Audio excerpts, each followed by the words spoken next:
Hey there, folks. John here again with the storytelling of things. And as we all know, it is fall. And one of the favorite things for people to watch around this time of the year is the classic Over the Garden Wall. It's one of those things that I felt like I should talk about because it's pretty popular around this time of year. And it's one of the best examples of a particular storytelling technique that I don't see talked about a lot. And that storytelling technique is the uncanny. Now, a lot of people don't understand what the term uncanny means, and actually, it might be better to start with the term surreal. Surreal experiences play on what we consider to be real or normal, and then they add or subtract something to it to make us feel uncomfortable.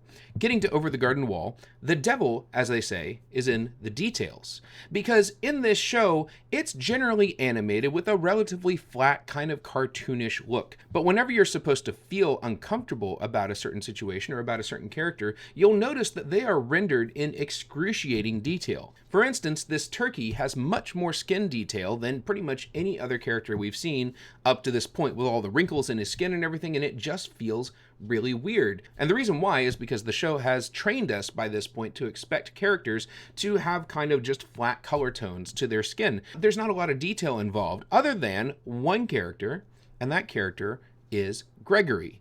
Now, Gregory is the different person in this show. He's the one that doesn't really fit in, and he's making all the silly jokes and everything, and Wirt doesn't really understand him. And you'll notice with Gregory, he is animated in the same style that Wirt is, but he has one key difference, and that's that you can actually see the detail in his teeth. And that comes into play a little bit later when the boys get into Pottsfield. You'll see jack-o'-lanterns, which is something that we are very, very, very used to seeing, especially around this time of year. But most of the time when we see jack-o'-lanterns, they have holes in their mouths. These jack-o'-lanterns have teeth, and it feels really weird to see a jack-o'-lantern with human teeth. Again, we're taking something that is normally very common and something that people are very comfortable with around this time of year, and something that's very recognizable, and then we're adding one extra thing that makes it uncanny and makes it uncomfortable to look at.